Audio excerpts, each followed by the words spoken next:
চাটুর্যমশাই বলিলেন, বাঘের কথা যদি বলো তো রুদ্রপ্রয়াগের বাঘ, ইয়া কেঁদো কেঁদো। সদরবন থেকে সেখানে গ্রীষ্মকালে হাওয়া বদলাতে যায়, কিন্তু এমনই স্থান মাহাত্ম্য যে কাউকে কিছু বলে না। সব তীর্থযাত্রী কিনা, কেবল সাহেব ধরে ধরে খায়। বিনোদ উকিল বলিলেন, খাসা বাঘ তো, এখানে গোটা কত আনা যায় না। তবে চাটুর্যমশাই বেশি সিডিসাস কথাগুলো বাদ দিয়ে বলবেন, নমামি দক্ষিণ রায় সুন্দরবনে বাস, হোগলা উলুর ঝোপে থাকেন 12 মাস। দক্ষিণেতে কাকদ্বীপ শাহবাজপুর, উত্তরেতে ভাগীরথী বহে যত দূর। মেস খাঁ সেদিন শনিবার সব মেম্বার থিয়েটার দেখতে গেছে। বকুলাল নিঃশব্দে বাসায় ঢুকে দেখতে পেলেন রান্নাঘরের ভেতর। নগেন বলিল, দক্ষিণ রায়। চাটুর্যে বলিলেন, রান্নাঘরের ভেতর মেসে ঝি বকুবাবুর অসমী আসনে, যেটা তার গিন্নি বুনে দিয়েছিলেন, তাইতে বসেই তারই থালায় লুচি খাচ্ছে। মেসের ঠাকুর তাতে বাতাস করছে। বকুলাল আলো নিভিয়ে বিছানায় হেলান দিয়ে শুয়ে তপস্যা শুরু করলেন। হে ভক্তবৎসল হরি, হে ব্রহ্মা, হে মহাদেব, দয়া করো। সেকালে তোমরা ভক্তের আবদার শুনতে আজ কেন এই গরিবের প্রতি বিমুখ হবে? হে দুর্গা, কালী, লক্ষ্মী, তোমাদের যে কেউ ইচ্ছে করলে আমার একটা হিল্লে লাগিয়ে দিতে পারো। বর দাও, বর দাও, বেশি নয়, মাত্র 1 লাখ। তারপর আবার কি? বকুলাল কেঁদেই আকুল। ও বাবা, এ কি করলে? আমি ভাত খাবো কি করে? শোবো কোথায়? সিল্কের চোঙা চাপকান পরবো কি করে? গিন্নি যে আর আমায় চিনতে পারবে না গো। বাবা অন্তর্ধান। রামগিদার বললেন, আপ ক্যা হুয়া, গোল মত করো।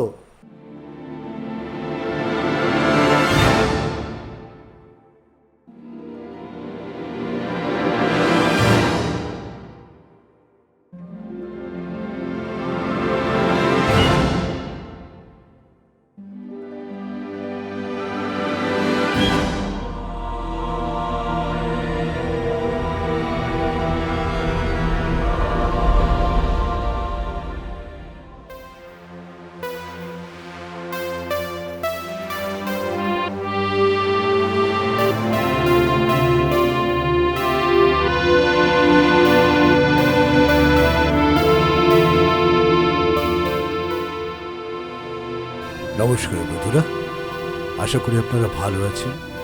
গল্পের ঢেউয়ে ঢেউয়ে আপনাদের স্বাগত। বন্ধুরা, যারা আমার চ্যানেলটি শুনছেন, কমেন্ট করছেন, পছন্দ করছেন, তাদের অসংখ্য ধন্যবাদ।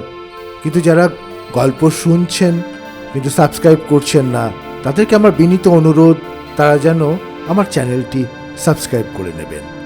ধন্যবাদ।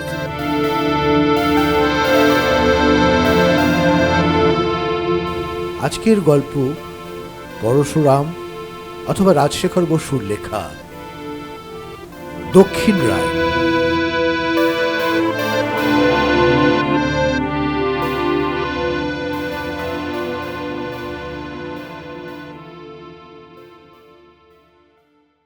চাটুর্যমশাই বলিলেন, বাঘের কথা যদি বলো তো রুদ্রপ্রয়াগের বাঘ, ইয়া কেঁদো কেঁদো। সদরবন থেকে সেখানে গ্রীষ্মকালে হাওয়া বদলাতে যায়, কিন্তু এমনই স্থান মাহাত্ম্য যে কাউকে কিছু বলে না। সব তীর্থযাত্রী কিনা, কেবল সাহেব ধরে ধরে খায়। বিনোদ উকিল বলিলেন, খাসা বাঘ তো, এখানে গোটা কত আনা যায় না। চটপট সরাজ হয়ে যেত। স্বদেশী, বোমা, চড়কা, কাউন্সিল ভাঙা কিছুই দরকার হতো না। সন্ধ্যাবেলা বংশলোচন বাবুর বৈঠকখানায় গল্প চলিতেছিল।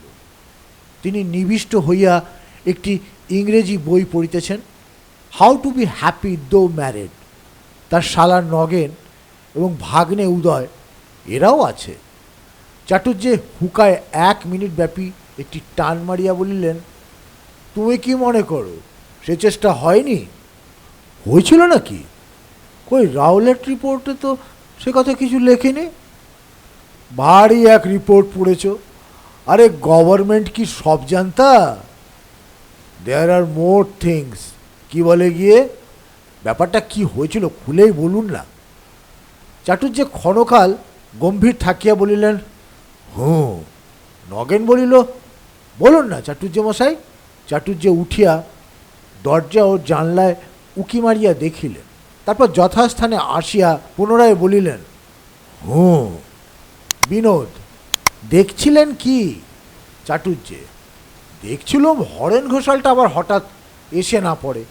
পুলিশের গোয়েন্দা, আগে থেকে সাবধান হওয়া ভালো। বংশলোচন বই রাখিয়া কহিলেন, ওসব ব্যাপার নাইবা আলোচনা করলেন। হাকিমের বাড়ি, ওরকম গল্প না হওয়াই ভালো। চাটুর্যে বলিলেন, ঠিক কথা, আর ব্যাপারটাও বড় অলৌকিক, শুনলে গায়ে কাঁটা দেয়। না যাক ও কথা। তারপর উদয়, তোর বউ বাপের বাড়ি থেকে ফিরছে কবে? বিনোদ উদয়কে বাধা দিয়ে বলিলেন, ব্যাপারটা শুনতেই বা দোষ কি? চলুন আমার বাসায়, সেখানে হাকিম নেই। বংশলোচন বলিলেন, আরে না না, এখানেই হোক। তবে চাটুর্য মশাই বেশি সিডিসাস কথাগুলো বাদ দিয়ে বলবেন। চাটুর্য মশাই বলিলেন, মা ভই, আমি খুব বাদশাদ দিয়েই বলছি, বেশি দিনের কথা নয়। বকু দত্তর নাম শুনেছ বোধহয়, আমাদের মজিলপুরের চরণ ঘোষের মেশো। বিনোদ, বকুলাল দত্ত? কপালিটোলার যার মস্ত বাড়ি ইমপ্রুভমেন্ট ট্রাস্ট ভাঙছে, তিনি তো মারা গেছেন। শুনেছি কাউন্সিলে ঢুকতে পারেননি বলে মনের দুঃখে। চাটুর্যে, ছাই শুনেছ। বকুবাবু আছেন, তবে এখন চেনা দুষ্কর। 1 আনা খরচ করলেই দেখে আসতে পারো, কেবল রবিবার বিকেলে 1 টাকা। বিনোদ, কীরকম? চাটুর্যে, বুদ্ধির দোষে বেচারা সব নষ্ট করলে। অমন মান, অমন ঐশ্বর্য, বাবার কৃপা হয়েছিল, কিন্তু শেষটার বকুর মতিচ্ছন্ন হলো। বিনোদ, কোন বাবা? চাটুর্যে, বাবা দক্ষিণ রায়। উদয় বলিল, আমার এক পিস শ্বশুরের নাম দক্ষিণমোহন রায়। চাটুর্যে, উদয় তুই হাসালি হাসালি।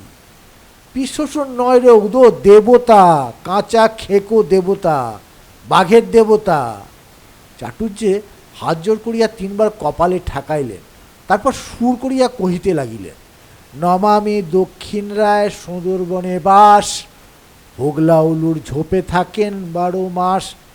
দক্ষিণেতে কাকদ্বীপ শাহবাজপুর, উত্তরেতে ভাগীরথী বহে যত দূর, পশ্চিমে ঘাটাল, পূবে বাকলা পরগনা, এই সীমানার মাঝে প্রভু ধ্যান হানা। গোভাগা শার্দুল চিতের লক্কর হুড়ার, গেছোবাগ কেলেবাগ বেলেবাগ আর ডোরা কাটা ফোটা কাটা বাঘ নানা জাতি। 363 ঘর প্রভুর যে জ্ঞাতি, প্রতি বর্ষা হয় প্রভুর পুণ্যাহ, যত প্রজা ভেট দেয় মহিষ বরাহ। ধুমধাম নৃত্যগীত হয় সারা নিশি, গাঁক গাঁক হাঁক ডাকে কাপে 10 দিশি। কলাবত 6 বাঘ 36 বাঘিনী, ভাজেন তে অটোতালে হালুম্ব রাগিনী। ডেলা ডেলা পেলা দেন শ্রী দক্ষিণ রায়, হরষিত হোয়া সবে কামড়িয়া খায়। প্রভুর সেবায় হয় জীবহিংসা নিত্য, পহরে পহরে তার জলে ওঠে পিত্ত। বড় বড় জন্তু প্রভু খান অতি জলদি, হিংসার কারণে তার বর্ণ হইল হলদি। ছাগল শুয়ার গরু হিন্দু মুসলমান, প্রভুর উদরে যা সকলে সমান। পরম পণ্ডিত তেহ ভেদ জ্ঞান নাহি, সকল জীবের প্রতি প্রভুর যে খাই। দোহাই দক্ষিণ রায় এই কর বাপা, অন্তিমে না পাই যেন চরণের থাপা। বিনোদ বলিলেন, ও পাঁচালি কোত্থেকে পেলেন? চাটুর্যে, রায়মঙ্গল, আমার একটা পুঁথি আছে 300 বছরের পুরনো, সেটা নেবার জন্য চিমেশ মিত্তি ঝুলোঝুলি। ছোকরা তার উপর প্রবন্ধ লিখে ইউনিভার্সিটি থেকে ডাক্তার উপাধি পেতে চায়। 150 অবধি দিতে চেয়েছিল, আমি রাজি হইনি। প্রবন্ধ লিখতে হয়, আমিই লিখব। নারী গান আছে, ডাক্তার হতে পারলে বুড়ো বয়সের একটা সম্বল হবে। বিনোদ, যাক তারপর? চাটুর্যে, বকুলাল বাবুর কথা বলছিল। 15 বছর পূর্বে তার অবস্থা ভালো ছিল না, পরিবার দেশে থাকতো। তিনি কলকাতায় একটা মেসে থেকে রামজাদু অ্যাটর্নির অফিসে 80 টাকা মাইনে চাকরি করতেন। রামজাদুবাবু তার ক্লাস ফ্রেন্ড, সেই সূত্রে চাকরি। এখন বকুবাবুর একটু হাত টান ছিল, বিপক্ষের ঘুষ খেয়ে একটা সমন ধরাতে দেরি করিয়ে দেন। রামজাদুবাবু কড়ালো, ছেলেবেলার বন্ধু বলে রেয়াত করলেন না। ব্যাপার জানতে পেরে বকুলালকে যাচ্ছে তাই অপমান করলেন। বকুবাবুও তেরিয়া হয়ে চাকরিতে ইস্তফা দিয়ে বাসায় চলে এলেন। মন খারাপ, মেসের বামুনকে বললেন রাত্রে কিছু খাবেন না। তারপর হেদোর ধারে গেলেন মাথা ঠান্ডা করতে। রাগের মাথায় চাকরি ছাড়লেন, কিন্তু সংসার চলে কিসে? পুঁজি তো সামান্য। রামজাদুর ওপর প্রচণ্ড আক্রোশ হলো। আরে উকিল বাড়ি অমন একটু আধটু ওপরই অনেকে নিয়ে থাকে, তা বলে কি পুরনো বন্ধুকে অপমান করতে হয়? আচ্ছা, এর শোধ একদিন বকুলাল নেবেনি। রাত 9টায় মেসে ফিরে এলেন। মেস খাঁ খাঁ।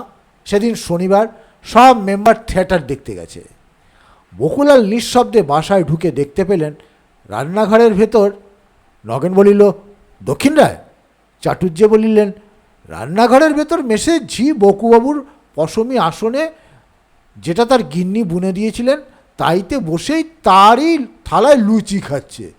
মেসের ঠাকুর তাতে বাতাস করছে।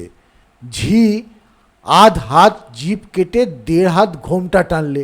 অন্যদিন হলে বকুবাবু কুরুক্ষেত্র বাঁধাতেন, কিন্তু আজ দেখেও দেখলেন না।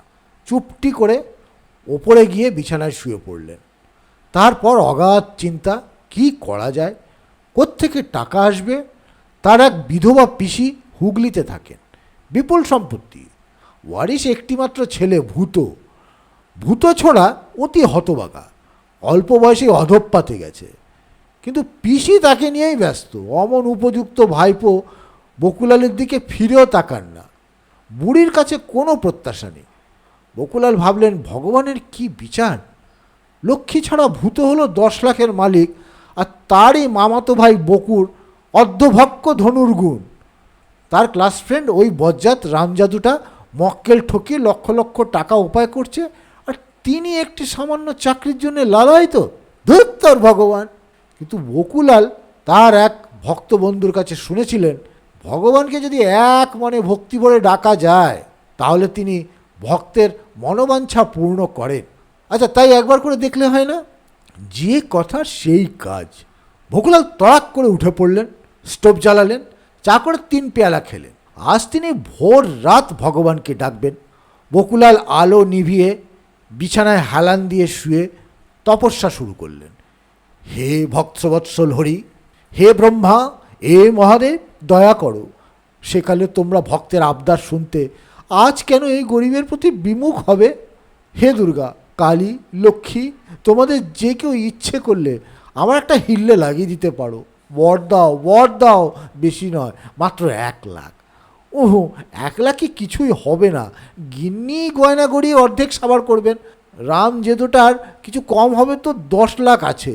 আমার অন্তত 5 লাখ চাই। না না, 10 লাখ। দোয়াই দেবতারা, তোমাদের কাছে 1 লাখ যা 10 লাখ তা, তাতে এই বিশ্ব সংসারে কোনো ক্ষতিবৃদ্ধি হবে না। অনেককে তো কোটি কোটি দিয়ে থাকো, আমার নয় মাত্র 10 লাখ দিলে। লাখ টাকায় একটা বাড়ি, 1050 যাবে ফার্নিচার করতে, তারপর আরও 50,000 যাবে এটাই সেটাই। এই ধর একটা ভালো মোটর কার, একটা হবেই না। গিন্নি সেটা আঁকড়ে ধরে থাকবেন, হরদম থিয়েটার আর গঙ্গা স্নান। আচ্ছা, তার জন্য না হয় একটা ফোর্ড গাড়ি মোতায়েন করে দেওয়া যাবে। সেকেন্ড হ্যান্ড ফোর্ড, মেয়ে ছেলের বেশি বড় ভালো নয়। আর ওই রামজাদুটা, রাস্কেলকে কেউ যদি বেঁধে দিয়ে আসে তো ফুটপাতের উপর তার হামদো মুখখানা ঘষি আর দেখি, যতক্ষণ না চোখ মুখ ক্ষয়ে গিয়ে তেলপানা হয়ে যায়। হে বুদ্ধদেব, যীশুখ্রিস্ট, শ্রীচৈতন্য, আজকের মতন তোমরা আমায় মাপ করো। তোমরা ওসব পছন্দ করো না তা জানি। দোহাই বাবা সকল, আজ আমার এই তপস্যায় তোমরা বাগড়া দিও না। এরপর তোমাদের একদিন খুশি করে দেব। হে নারায়ণ, হে দর্পহরি কৃষ্ণ, হে পয়গম্বর, হে ব্রাহ্মের ব্রহ্ম, ইহুদির জেহতা, পার্সির আহুর, দেন দৈত্য যক্ষ রক্ষ, শয়তান, রামু রামু। তা শয়তানেই বা আপত্তি কি? না হয় শেষটায় নরকে যাব। যাক, অত বাঁচলে চলে না। হে 33 কোটি, যে কেউ দয়া করো, দয়া করো। আমি একান্ত করণে ভক্তি ভরে ডাকছি, ধনং দেহি, ধনং দেহি। বিনোদবাবু বলিলেন, আচ্ছা চাটুর্যে মশাই, আপনি বকুবাবুর মনের কথা জানলেন কি করে? চাটুর্যে বলিলেন, সে তোমরা বুঝবে না, কলিকাল, কিন্তু প্রকৃত ব্রাহ্মণ দু চারটে এখনও আছেন। গরিব বটি, কিন্তু কাশ্যপ গোত্র, পদ্মগর্ভ ঠাকুরের সন্তান। কেদার চাটুর্যের এই বুড়ো হাড়ে ঋষিদের গুঁড়ো বর্তমান। একটু চেষ্টা করলে লোকের হাঁড়ির খবর জানতে পারি, মনের কথা তো কোন ছাড়। তারপর বকুলালবাবু ওই রকম এক মনে তপস্যা করতে লাগলেন। তার দু চোখ বেয়ে ধারা বইতে লাগলো। বাহ্যজ্ঞান নেই, কেবল ধনংদেহী। এমন সময় নিচে থেকে একটা আওয়াজ এলো, টিং টিং। বকুলাল লাফিয়ে উঠে দেশলাই জ্বাললেন। বারান্দায় দাঁড়িয়ে উঠোনে আলো ফেলে দেখলেন, নগেন রোমাঞ্চিত হইয়া একবার বলিয়া ফেলিল, দক্ষিণ রায়। চাটুর্য মশাই মুখ খেঁচাইয়া ভ্যাংচাইয়া বলিলেন, দক্ষিণ রায়, তোমার মাথা, গল্পটা তুমি বলো না, আমি আর বকে মরি কেন? উদয় খুশি হইয়া বলিল, নগেন মামার এই মস্ত দোষ, মানুষকে কথা কইতে দেয় না। আমার শালির পাকা দেখার দিন। চাটুর্য অস্থির হইয়া বলল, আরে গেল যা। একজন থামলেন তো আর একজন পোঁ ধরলেন। যা, আমি আর বলবো না। বিনোদবাবু বলিলেন, হা, কেন তোমরা রসভঙ্গ করো? ব্রাহ্মণকে বলতেই দাও না। চাটুর্যে বলিতে লাগিলেন, বকুলালবাবু উঠোনে দেখলেন ব্রহ্মার হাঁস, শিবের ষাঁড়, বিষ্ণুর গরুর কেউই নেই। শুধু এক কোণে একটি লাল বাইসাইকেল ঠেসানো রয়েছে। হেঁকে বললেন, কন হ্যাঁ? টেলিগ্রাফ পিয়ন সিঁড়ির দরজায় ধাক্কা দিতে গিয়েছিল, এখন সামনে এসে বললে, তার হ্যাঁ। কিসের তার? বকুবাবুর বুক দুরু দুরু করে উঠল। কই, তিনি তো লটারির টিকিট কেনেননি? তবে কি গিন্নির কি ছেলেপিলের অসুখ? আজ বিকেলেই তো চিঠি পেয়েছেন, সব ভালো। বকুলাল হুড়মুড় করে নেমে এলেন। তারের খবর, ভূত হঠাৎ মারা গেছে, পিসিও এখন তখন, শিগগিরই চলে এসো। বকুবাবু ইয়া আল্লাহ বলে লাফিয়ে উঠলেন। তারপর মানিব্যাগটি পকেট থেকে বার করে পিয়নের হাতে উবুড় করে দিলেন। পিয়ন বেচারা আসবার আগেই জেনে নিয়েছিল যে খারাপ খবর, বকশিস চাওয়া চলবে না। এখন অযাচিত 3 টাকা 6 আনা পেয়ে ভাবলে শোকে বাবুর মাথা বিগড়ে গেছে। সে সই নিয়েই পালালো। ভূত তাহলে মরেছে? সত্যিই মরেছে? বারে ভূত বেড়ে ছোকরা, নিশ্চয়ই মদ খেয়ে লিভার পচিয়েছিল, জাঁকিয়ে শ্রাদ্ধ করতে হবে। বকুবাবু সেই রাত্রেই হুগলি রওনা দিলেন। বকুবাবুর বরাত ফিরে গেল, তবে 10 লাখ নয়, মাত্র 5 লাখ। টাকাটা কম হওয়ার প্রথমটা একটু মন খুঁতখুত করেছিল, কিন্তু ক্রমে সয়ে গেল। বাড়ি হলো, গাড়ি হলো, সব হলো। বকুলাল নানা রকম কারবার ফাঁদলেন। তারপর যুদ্ধ বাঁধল। বকুলাল একই মাল 5 বার চালান দিতে লাগলেন। ধুলো মুঠো, সোনা মুঠো হতে লাগলো। টাকার আর অবধি নেই। কিন্তু বয়স বৃদ্ধির সঙ্গে সঙ্গে বকুর বুদ্ধিটা মোটা হয়ে পড়ল। এই রকমে বছর 14 কেটে গেল। এই পর্যন্ত বলিয়া চাটুর্য মশাই তামাক টানিয়া দম লইতে লাগিলেন। বিনোদবাবু কইলেন, কই চাটুর্য মশাই, বাঘ কই? চাটুর্য বলিলেন, আসবে আসবে, ব্যস্ত হইও না, সময় হলেই আসবে। বকুবাবু যেদিন 55 বৎসরে পড়লেন, সেই রাত্রে বঙ্গমাতা তাকে বললেন, বৎস বকু, বয়স তো ঢের হলো, টাকাও বিস্তর জমিয়েছ, কিন্তু দেশের কাজ কি করলে? বকুলাল জবাব দিলেন, মা, আমি অধম সন্তান, বক্তৃতা দেওয়া আসে না, ম্যালেরিয়ার ভয় দেশে যেতে পারি না, খদ্দর আমার সয় না, সুখের শরীর, দেশি মিলের ধুতিতেই পেট কেটে যায়, আর বোমা দূরে থাক, একটা ভুঁই পটকা ছড়বার সাহস আমার নেই। কি কর্তব্য তুমিই বাতলে দাও। খাটুনির কাজ আর এ বয়সে পেরে উঠব না। সোজা যদি কিছু থাকে তাই বলে দাও মা। বঙ্গমাতা বলিলেন, কাউন্সিলে ঢুকে পড়। মা তো বলে খালাস, কিন্তু ঢোকা যায় কি করে? বকুলাল মহা ফাপড়ে পড়লেন। অনেক ভেবে চিনতে একজন মাতব্বর সাহেবকে ধরে বললেন, 3000 টাকা ড্রঙ্কেন সেলার্স হোমে দিতে রাজি আছেন, যদি গভর্নমেন্ট তাকে কাউন্সিলে নমিনেট করে। সাহেব বলিলেন, টাকা তিনি গ্ল্যাডলি নেবেন, কিন্তু প্রতিশ্রুতি দিতে পারবেন না, কারণ গভর্নমেন্ট যার তার কাছে ঘুষ নেয় না। বকুবাবু মুখ চুন করে ফিরে এলেন। তারপর একজন রাজনীতিক চাঁইকে বললেন, আমি ইলেকশনে দাঁড়াতে চাই, আমায় দলে ভর্তি করে নিন, ক্রিট কি আছে দিন, সই করে দিচ্ছি। চাঁই মশাই বললেন, দূর তার ক্রিট, আগে 1,00,000 টাকা বার করুন দেখিয়ে।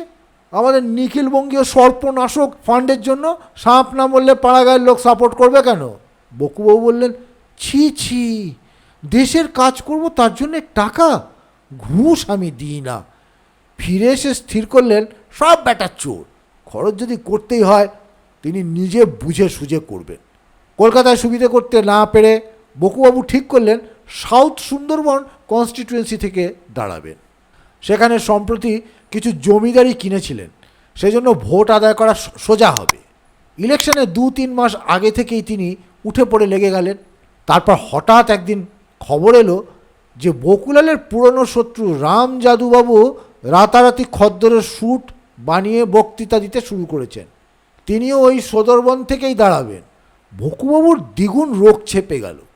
তিনি টেরিটি বাজার থেকে একটি 3 নম্বরের টিকি কিনে ফেললেন, দেউড়িতে গোটা 2 ষাঁড় বাঁধলেন, আর বাড়ির রেলিংয়ের ওপর ঘুঁটে দেওয়ার ব্যবস্থা করলেন। খবরের কাগজে নানা রকম কেচ্ছা বেরোতে লাগলো। বকুলাল দত্ত, সেটাকে কে চেনে? 14 বছর আগে কার কাছে চাকরি করত? সে চাকরি গেল কেন? কেরানির অত পয়সা কি করে হলো? হে দেশবাসীগণ, বকুলাল অত সোডা ওয়াটার কেনে কেন? কিসের সঙ্গে মিশিয়ে খায়? বকুর বাগান বাড়িতে রাত্রে আলো জ্বলে কেন? বকুলাল কালো, কিন্তু তার ছোট ছেলে ফর্সা হলো কেন? সাবধান বকুলাল, তুমি শ্রীযুক্ত রামজাদুর সঙ্গে পাল্লা দিতে যেও না, তাহলে আরও অনেক কথা ফাঁস করে দেবো। বকুবাবুও পাল্টা জবাব ছাপতে লাগলেন, কিন্তু তত জুতোসই হলো না, কারণ তার তরফে তেমন জোরালো সাহিত্যিক গুন্ডা ছিল না।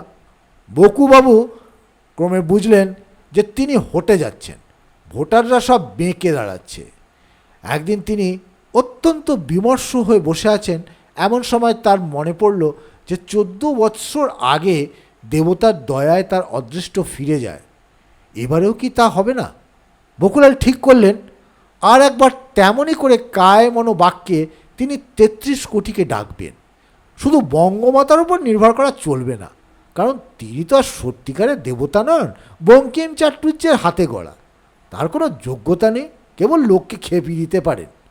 রাত্রি 10টার সময় বকুবাবু তার অফিস ঘরে ঢুকে দারোয়ানকে বলে দিলেন যে তার অনেক কাজ, কেউ যেন বিরক্ত না করে।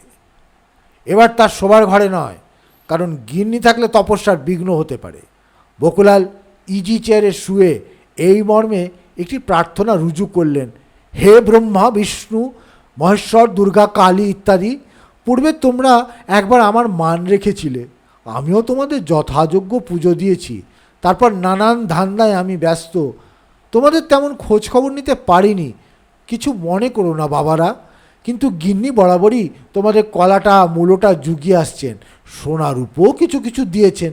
ওই যে তার রূপোর তাম্রকুণ্ড, কোষাকুষি, ঘণ্টা, পঞ্চপ্রদীপ, শালগ্রামের সোনার সিংহাসন, সে তো আমারই টাকায় আর তোমাদেরই জন্যে।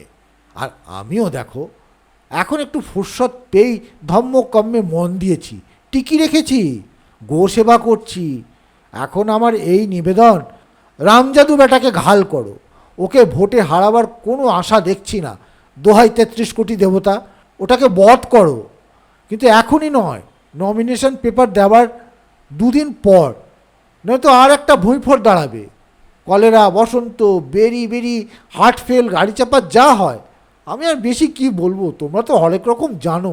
দাও বাবারা, বজ্জাত বেটার ঘাড় মোটকে দাও, রেমোর রক্ত দাও, রক্তং দেহি রক্তং দেহি। বকুলালবাবু নিবিষ্ট হয়ে এরকম সাধনা করছেন, এমন সময় ঘরে টুপ করে একটা শব্দ হলো। নগেনের ঠোঁট নড়িয়া উঠিল, আস্তে আস্তে বলিল দ। চাটুর্যেও গর্জন করিয়া বললেন, চপ্র।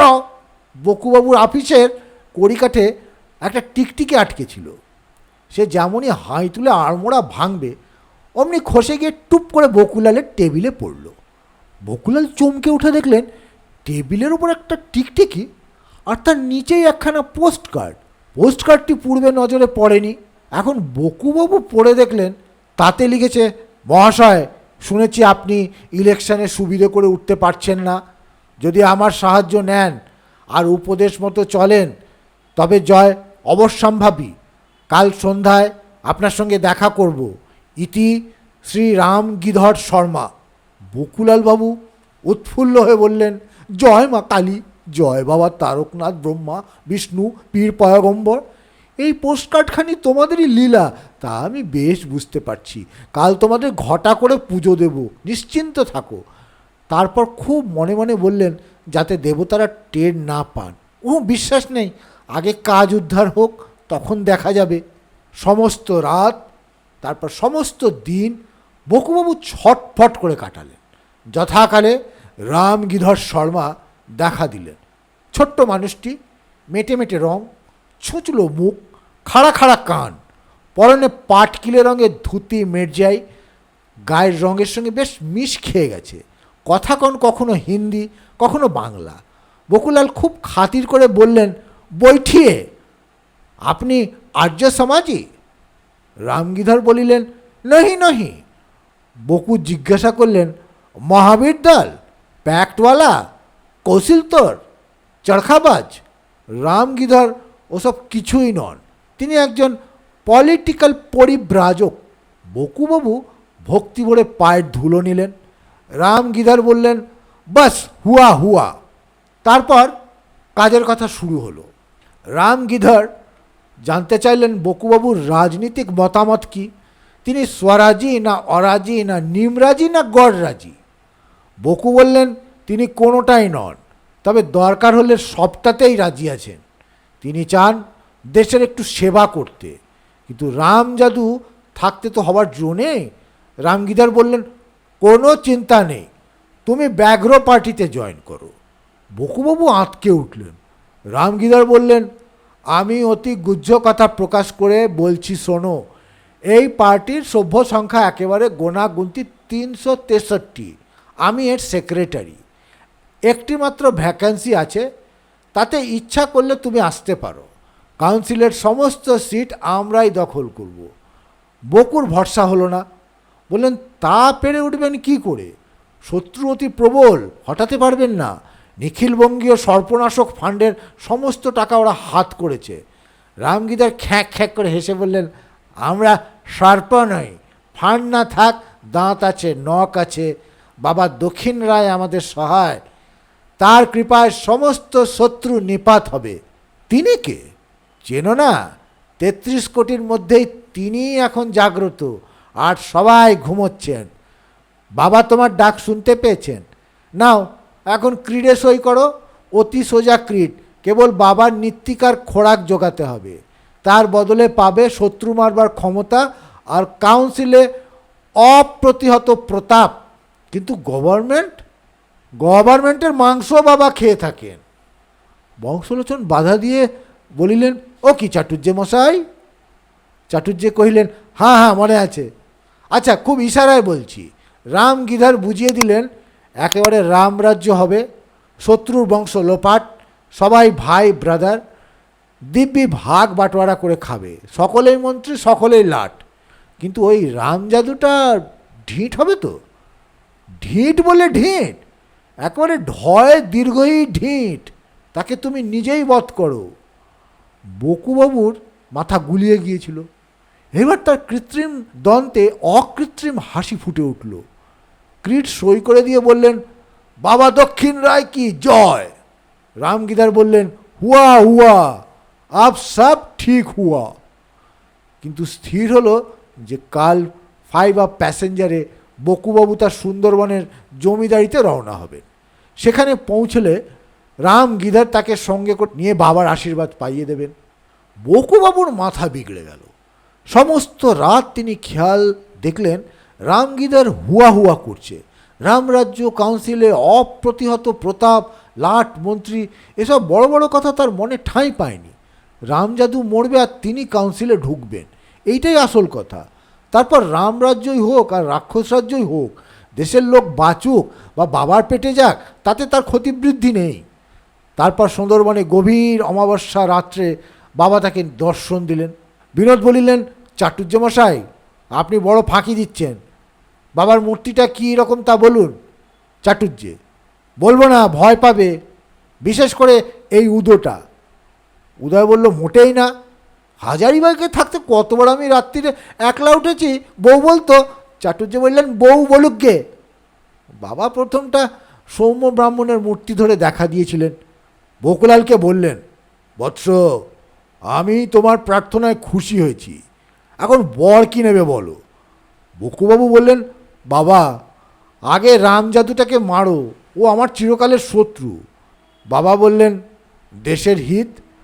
বকু উত্তর দিলেন, হিত ঠিত এখন থাক বাবা, আগে রাম জাদু। বাবা বললেন, তাই হোক। ক্রিট সই করেছ, এখন তোমায় যাতে তুলে দিই। এতে কহিয়া প্রভু রায় মহাশয় ধরিলেন নিজ রূপ, দেখে লাগে ভয়। পর্বত প্রমাণ দেহ মধ্যে ক্ষীণ কোটি, দুই চক্ষু ঘোরে যেন জ্বলন্ত দেউটি। হলুদ বরণ তনু তাহে কৃষ্ণ রেখা, সোনার নিকষে যেন নীলাঞ্জন লেখা। কড়া কড়া খাড়া খাড়া গোপ দুই গোছা, বাঁশঝাড় যেন দেয় আকাশেতে খোঁচা। মুখ যেন গিরিগুহা রক্তবর্ণ তালু, তাহে দন্ত সারি সারি যেন শাঁখ আলু। দুচোয়াল বহি পড়ে সাদা সাদা গেঞ্জ, আছাড়ি পাছাড়ি নাড়ে 20 হাতের লেঞ্জ। ছাড়েন হুঙ্কার প্রভু দন্ত কোড়মড়ি, জীবজন্তু যে যেখানে ভাগে দড় বড়ি। ভয় পায়া দেবগণ ইন্দ্রে দেয় ঠেলা, কহে দেবরাজ হানো বজ্র এই বেলা। ইন্দ্র বলে, ওরে বাপা কিবা বুদ্ধি দিলে, রহিবে পিতার নাম আপনি বাঁচিলে। চক্ষে বাঁধো ফ্যাটা বাপা, কানে দাও রুই, কপাট ভেজায়া সুখা, খাও ঢোক দুই। বাবা দক্ষিণ রায় তার ল্যাচটি চট করে বকুবাবুর সর্বাঙ্গে বুলিয়ে দিলেন। দেখতে দেখতে বকুলাল ব্যাঘ্র রূপ ধারণ করলেন। বাবা বললেন, যাও বৎস, এখন চড়ে খাও গে। চাটুর্যে হুকায় মনোনিবেশ করিলেন। বিনোদবাবু বলিলেন, তারপর? তারপর আবার কি? বকুলাল কেঁদেই আকুল, ও বাবা এ কি করলে, আমি ভাত খাবো কী করে, শোবো কোথায়, সিল্কের চোঙা চাপকান পরবো কী করে, গিন্নি যে আর আমায় চিনতে পারবে না গো। বাবা অন্তর্ধান। রাম গিদার বললেন, আপ ক্যা হুয়া, গোলমাত করো, এখন ভাগো, শত্রু পকড় পকড়কে খাওগে। বকুলাল নড়েন না, কেবল ভেউ ভেউ কান্না। রাম গিধর ঘ্যাঁক করে তার পায়ে কামড়ে দিলে। বকুলাল ল্যাংচাতে ল্যাংচাতে পালালেন। পরদিন সকালে কজন চাষা দেখতে পেলে একটি বৃদ্ধ বাঘ পগারের ভেতর ঢুকছে। চ্যাং দোলা করে নিয়ে গেল ডিপুটিবাবুর বাড়ি। তিনি বললেন, এমন বাঘ তো দেখিনি, গাধার মতো রং। আহা, শেয়ালে কামড়েছে, একটু হোমিওপ্যাথিক ওষুধ দিই, একটু চাঙ্গা হোক, তারপর আলিপুর নিয়ে যেও, বকশিস মিলবে। বকুবাবু এখন আলিপুরেই আছেন, আর দেখার সাক্ষাৎ করিনে, ভদ্রলোককে মিথ্যে লজ্জা দেওয়া। বিনোদবাবু বলিলেন, আচ্ছা চাটুর্যে মশাই, বাবা দক্ষিণ রায় কখনো গুলি খেয়েছেন? গুলি তাকে স্পর্শ করতে পারে না, তিনি না খান তার ভক্তরা কেউ খাননি কি? দেখো বিনোদ, ঠাকুর দেবতার কথা নিয়ে তামাশা করো না, তাতে অপরাধ হয়। আচ্ছা বসো তোমরা, আমি উঠি।